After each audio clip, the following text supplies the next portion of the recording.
les quiero ahora mostrar un video que quiero analizar con ustedes sobre nada más y nada menos que el arzobispo del Perú.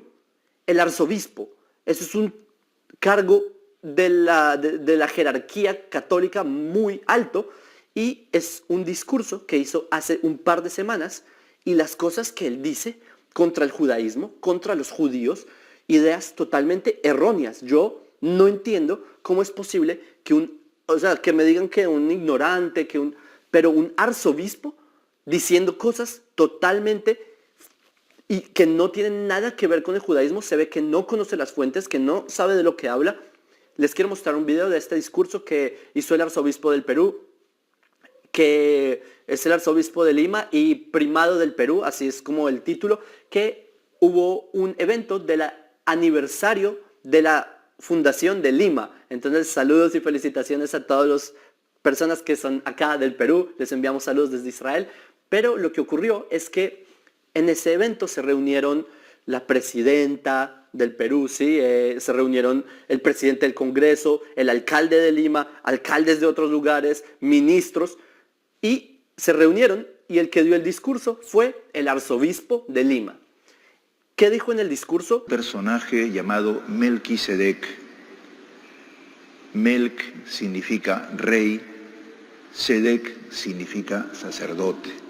Por favor, busque en Google Traductor. La palabra sacerdote en hebreo no se dice Sedec. Sedec es justicia y Melk no es nada. Melech, quizás, Melech es rey. Y así comienza el discurso así, diciendo un dato erróneo en hebreo. ¿Ok? Entonces, yo no entiendo cómo una autoridad que se supone que maneja la Biblia no sabe hebreo, que está... imagínense ser alguien que ha dedicado su vida a enseñar la Biblia y no saber el idioma de la Biblia y decir mal.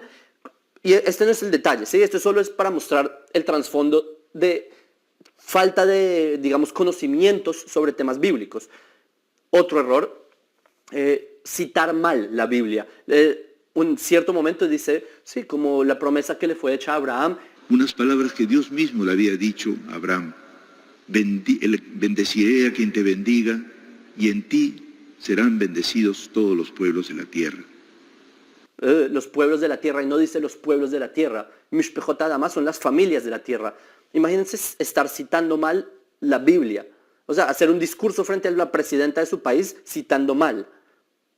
Y no me vengan con el cuento de que es la traducción. Busquen las traducciones de Génesis 12:3, cuál dice, en todas dice familias de la tierra.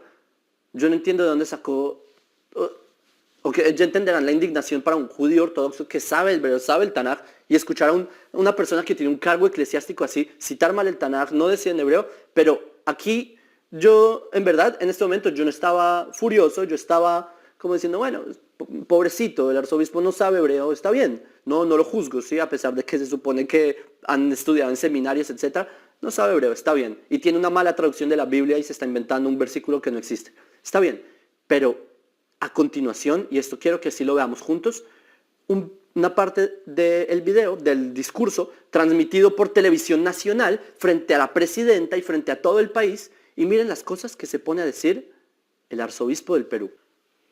En efecto, la ley en el mundo religioso hebreo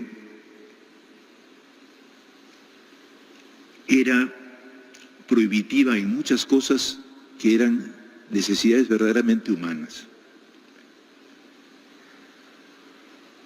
Especialmente en los días festivos, era muy dura. Y el día sábado no se podía salir de casa porque era día de Dios. Señores, el día sábado no se podía salir de casa porque era día de Dios.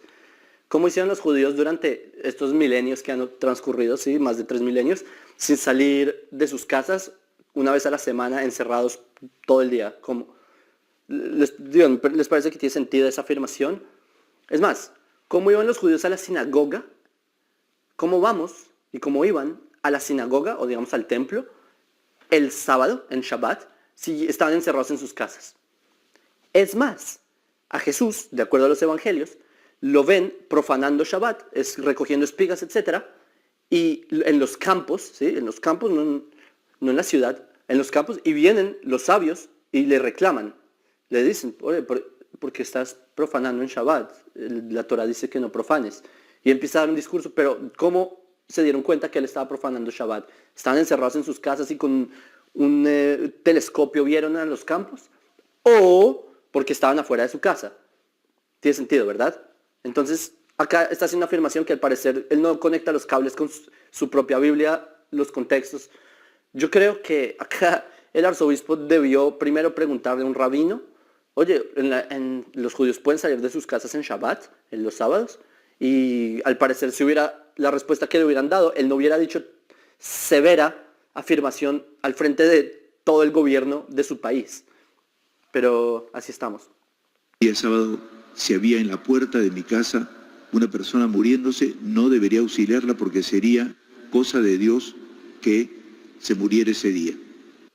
¿De qué está hablando? O sea, según el arzobispo, todos estamos encerrados en la casa y si hay alguien que se empieza a morir, no, quedémonos de brazos cruzados mientras la persona vaya agonizando. ¿Les parece que es así? O sea, en que somos demonios, somos malvados. Nos abstenemos porque la persona se tiene que morir. No tiene sentido. Acá simplemente está demonizando a los judíos y les voy a mostrar que no tiene ningún sentido por medio de fuentes judías. Acá tengo el Talmud que recopila la ley judía, también la ley judía particularmente del periodo histórico en el que el arzobispo desconoce. Y les voy a contar primero una historia que me pasó cuando yo era niño. Una vez yo era niño, un chiquito, y estábamos en la sinagoga y era Shabbat, el sábado. Y una persona mayor se enfermó. Yo la verdad hasta hoy no entendí bien qué pasó, pero estaba mal, se enfermó, algo pasó y todos estaban preocupados en casa y llegó el rabino rápido, el rabino de la sinagoga, y bajó. Él tenía su auto estacionado porque él vivía cerca de la sinagoga. Él tomó al enfermo en su auto, lo metió en el auto, paréntesis, está prohibido manejar auto en Shabbat por la combustión, no se puede hacer fuego, etc. Metió al enfermo en el auto y fue al hospital. Y llevó al enfermo al hospital para salvarle la vida. El rabino de la comunidad profanó Shabbat para salvar una vida. Entonces, ¿será que esto es una prohibición? Esto me dio una lección muy grande.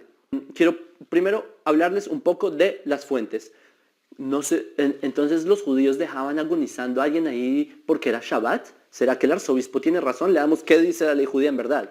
Dice así, Rabbi Elazar Amar, dijo Rabbi Elazar, ¿sí? Dijo así, Uma milah sheyechad mi 248 איברים שבאדם דוחה את השבת, קל וחומר לכל גופו שדוחה את השבת.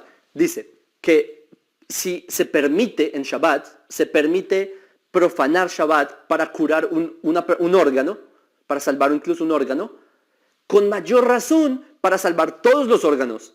Es decir, lo que está diciendo acá Rabbi Elazar es que se permite en Shabbat salvar la vida. Dice, Doje Shabbat, se profana, como que se pospone el Shabbat para salvar la vida. Entonces tenemos una cita explícita que nos dice, no, se salva la vida. Si una persona está muriendo en Shabbat y se debe ayudarle a salvar la vida, incluso si tenemos la certeza de que va a morir.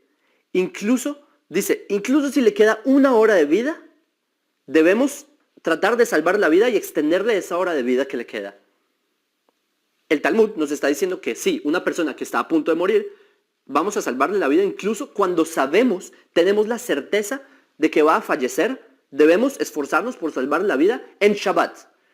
El arzobispo no conoce las fuentes, que dice que un bebé que tiene 1 día de vida, si está en peligro de muerte, hay que profanar Shabbat para salvarlo.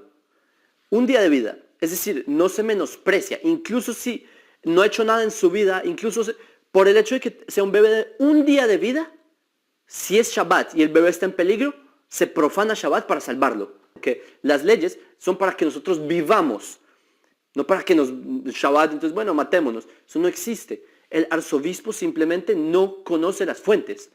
No las conoce, en verdad. Él debió haber hecho una mínima investigación antes de ponerse a demonizarnos, a decir que los judíos son unos despiadados porque la ley yo no sé qué cosas. No es así. No es así. Primero se buscan las fuentes y luego si se pone a dar un discurso al frente de los ministros, del presidente del país, del presidente del Senado, de los alcaldes, de todos sus alumnos, de todo el país en televisión, para no decir mentiras y no decir datos erróneos como literalmente lo hizo. No tiene sentido. Pero sigamos viendo con qué otras sorpresas nos sale el arzobispo. Y no tenía que salir yo a auxiliarla. El día de sábado no se podía ir al baño, había que esperar hasta el siguiente día. No. ¿Cómo que no había que ir no se puede ir al baño, sí? Entonces, en la cabeza del arzobispo, así era Shabbat. Todos estamos encerrados en las casas y todos aguantando. O sea, una implosión, imagínense, los bebés, todos explotados y no se puede ir al baño. Ese es el raciocinio. O sea, y sabían, en esa época no habían baños, a propósito. No habían baños. Literal, habían como letrinas o habían como espacios públicos con agujeros. No era como hoy que uno va y hay un acueducto que uno puede... Imagínense pensar que todo, o sea, Shabbat es un día de 25 horas. 25 horas dura Shabbat. Imagínense que uno empezó Shabbat y a uno le dio ganas de ir al baño. En la hora número 1. 25 horas se tuvo que aguantar porque el arzobispo cree que es así. ¿Les parece que tiene sentido? Fisiológicamente. Por favor, ¿sí? No les tengo... Hay fuentes que explican sobre las leyes de ir al baño en Shabbat, etc. No me voy a poner a citarlas porque es que no creo que sea... O sea, a nivel racional, ¿sí? Es que ni siquiera necesito mostrar las fuentes, empezar a explicarles por qué sí se puede ir al baño en Shabbat. Es de ese nivel. ¿Entienden? El arzobispo del Perú. En fin, veamos con qué otras sorpresas nos sale. Construidas como leyes por quienes estaban dedicados a eso, y en este caso, debemos decirlo con tristeza, eran los sacerdotes del Templo de Jerusalén. Arzobispo del Perú, antes de hacer una afirmación así, yo hubiera ido donde una historia, yo hubiera abierto un libro de historia primero, y si no lo tengo, porque al parecer tampoco tiene ni traducciones de Génesis, ir donde un historiador y preguntarle si esa afirmación es verdad. Que los que hacían las leyes eran los sacerdotes. Señores, un poco de historia, ya saliendo un poco de las fuentes talmúdicas. Historia. Flavio Josefo Basics, ¿sí? Habían grupos sociales grandes. Uno de ellos eran los saduceos. Otro eran los fariseos. Los que por excelencia hablaban de la ley, que de hecho ellos eran con los que más debatían con Jesús, etcétera, ¿sí? En su propia Biblia. Los que hablaban del tema de las leyes, etcétera, y la tradición oral, etcétera, eran los fariseos. Los saduceos no. Los saduceos ni siquiera creían en la ley oral. Los saduceos era tanto el nivel que en las labores del templo, ellos no sabían cómo hacer el servicio del templo, porque no tenían esta tradición. Ellos iban donde los fariseos a preguntarles: señor fariseos, ¿cómo se hace esto? ¿Cuáles son los movimientos? ¿Cómo se ponen las manos? Etcétera. Entonces, decir que los saduceos eran quienes inventaban las leyes, yo no sé en qué planeta o cómo se puede llegar a ser arzobispo, ¿sí? Un arzobispo, y decir que los sacerdotes inventaban las leyes. Si me hubiera dicho los fariseos inventaban las leyes, yo le digo, ok, no es tan 100%, pero ok, pero los saduceos, o sea, los sacerdotes, porque los sacerdotes eran los saduceos. Quienes construyeron esas leyes, pero simultáneamente no tuvieron en cuenta la persona humana. Y la pregunta de Jesús entonces se vuelve decisiva. ¿Qué está permitido en sábado? ¿Hacer lo bueno o hacer lo malo? O sea, es como, no, los judíos son tan malos que están haciendo todo un sistema para que la gente se muera literalmente ahí en la calle, y viene una persona y dice, no, señores, replanteémonos todo. Señores, no es así. Ustedes saben, todos estos diálogos con qué fin son, justamente eso, para que el mundo sea mejor, etcétera. Pero como han demonizado tanto al judío, y esta es una muestra, entonces por eso es una concepción tan errónea. Porque aquí la decisión es o Jesús o los judíos, ¿sí? Como la Torá. O sea, es como la Torá es mala, los judíos somos malos, la ley, el Dios del Antiguo Testamento, y no el otro Dios. O sea, señores, si entienden el revoltijo, salvarle la vida a este hombre o dejarlo morir.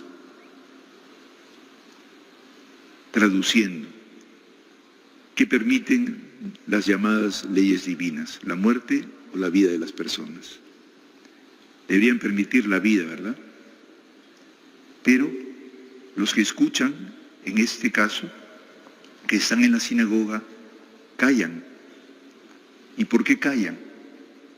Porque seguramente hay algún modo de establecer las leyes que le dan conveniencia y no quieren mostrarlo. Al contrario, las disfrazan de divinas con la intención de sacar propia ventaja y lavarse las manos si sucede cualquier cosa seria. Ok, eso por favor, no hacen en sentido lógico. Lo que él dice es lo siguiente, lo que acá el arzobispo nos dice es lo siguiente. Los sacerdotes hicieron leyes para sacar ventaja de ellas. Entre esas leyes es, aguantémonos de no ir al baño todo el Shabbat, y si se está muriendo alguien, encerrémonos todos en la casa, ¿sí? Coronavirus, y si alguien se está muriendo, dejemos que se muera.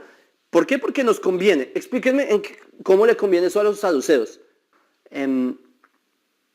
Si ustedes están en Perú, y es más, si usted es un católico en Perú, usted debería estar indignado que este sea el material que le enseñan a usted.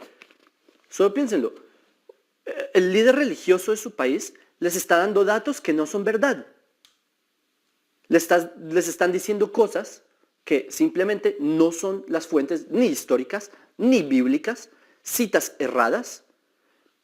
Lingüísticamente vimos traducciones malas, afirmaciones erróneas, a nivel histórico, a nivel de la ley judía, a nivel humano, a nivel racional, en todas las dimensiones, las cosas que dijo simplemente no tienen sentido. Y lo que les mostré es como 2 minutos de video.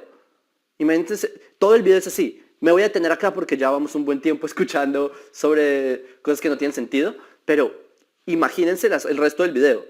Es que imagínense los otros discursos. Y es que esto, digamos, yo entiendo que lo haga una persona en una iglesia de garaje que en verdad nunca ha leído y se invente cosas porque ha escuchado.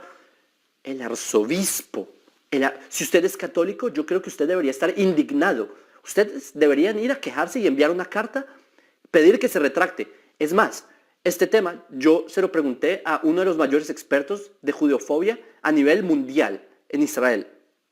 Y lo que él me dijo es que lo más sensato es que le manden una carta al Vaticano, al Papa, para pedir que esta persona se retracte por lo que dijo como mínimo, públicamente. No tiene sentido que el Vaticano, ¿sí? Que el Papa es latinoamericano, entonces él entiende de idioma natal la cantidad de cosas que dijo el arzobispo en Perú sobre los judíos, sobre el judaísmo a nivel histórico. El mismo Papa debería encargarse de este asunto.